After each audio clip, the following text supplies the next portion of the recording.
中国正陷入在中等收入陷阱里吗？1977年，韩国跟马来西亚的人均 GDP 双双超过了$1000，两边同时起跑。但是40年之后，韩国超过3万美元了，马来西亚却只有1万，并且是连续10年卡在这个位置上。这是西方总结的中等收入陷阱，你信吗？信你就真的掉陷阱里了。大家好，我是 Mark。从年初到现在，经济上有很多事情恢复的不太理想。4月的 CPI 刚刚由负转正 ，PPI 呢还在继续下降。最近还有一个新闻，就是全国多地的监管发行业预警，公开提醒慎入网约车行业。这意味着什么呢？之前有关机构曾经发文说，外卖骑手、网约车司机都是吸纳就业的蓄水池，再差也不过就是去跑滴滴送外卖，对吧？但是现在突然来提示蓄水池快满了，问题就出来了。从互联网推到网约车，步步后退，什么时候才是尽头呢？而我们节衣缩食、努力存钱的紧张感还会持续多久呢？我看到又有人拿前2年流行的一个理论叫中等收入陷阱。简单解释一下，这个概念呢是世界银行提出的，大概意思呢是一个国家人均的 GDP 到达中等收入之后，因为工人工资上涨，低端产业失去成本优势，又因为尖端技术比不上发达国家，高收入岗位有限，导致一种难上难下的尴尬局面。结论就是想要走出陷阱，只能靠技术突破。比如开头和马来西亚一起摆脱低收入的韩国，因为在半导体、手机、造船等方面找到优势，赚取高利润，经济获得突破。而马来西亚2010年就宣布自己陷入中等收入陷阱，至今人均 GDP 还在1万出头，增长速度有没有通货膨胀高都不好说。按照这个理论陷阱的时间可能是以10年计数之久，但我个人不认同这个观点放在2年前大家可能很难发现问题，但是看过去年韩国发生的一系列矛盾，大家应该反应过来了。高利润前沿行业本身就不稳定半导体、消费电子在周期高峰给韩国创造过巨额利润，但也是随着经济下滑幅度最大的行业之一。就更别说技术迭代，又新又赚钱的高端 AI 芯片被英伟达包揽了。储存芯片市场竞争越来越大，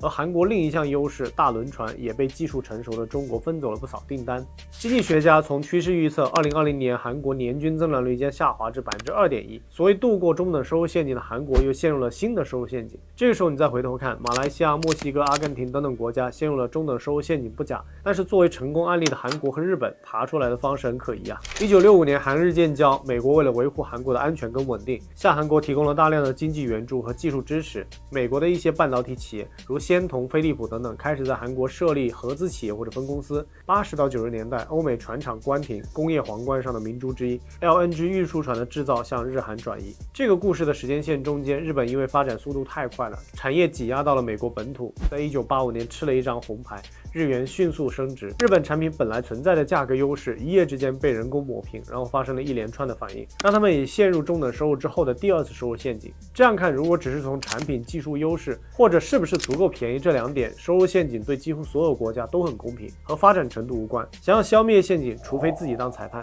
所以对于普通人来说，与其陷入中等收入陷阱、科技突破的死胡同，不如多看看当下真实存在的问题，更加符合实际。我们可以先看一下当下切实存在的3个痛点。第一个是告别高增长时代，意味着买到就赚的思路彻底行不通了。房地产分化不仅2线以下的城市持续回调，1线内部也因为地段跟房屋质量被明显区分，多数中产和以上家庭没办法锁定房产价值。资本市场也是一样的，今年大 A 一改宽容的态度，无情的给大批财报异常的公司戴帽警示风险，散户也只能是被动接受了。第2个痛点是债务，各种回款烂尾楼不用我多重复了。这里放一个不太寻常的数据我们目前家庭可支配收入占 GDP 的比重是40%左右，低于国际平均水平的60%。如果想要提振消费，怎么把负债压力转化成家庭可支配的收入？未来可能会有针对性的举措。第3是老生常谈的老龄化。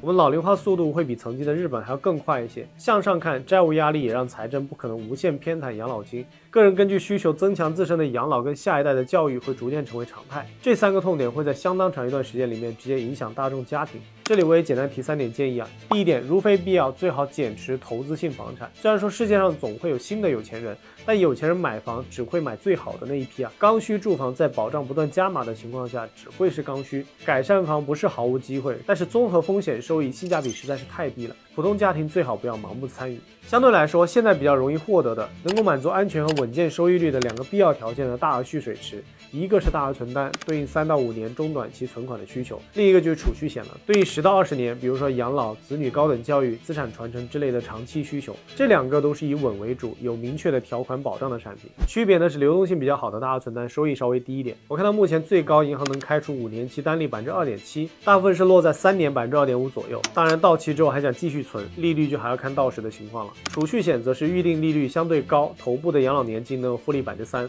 但是会有比较长的锁定期，一般来说存到25年的时候，收益率就和市场上最高水平的大额存单相当了。比如按照这个储蓄险收益模型，30岁存一笔钱到退休当养老金用，收益率就相当不错了。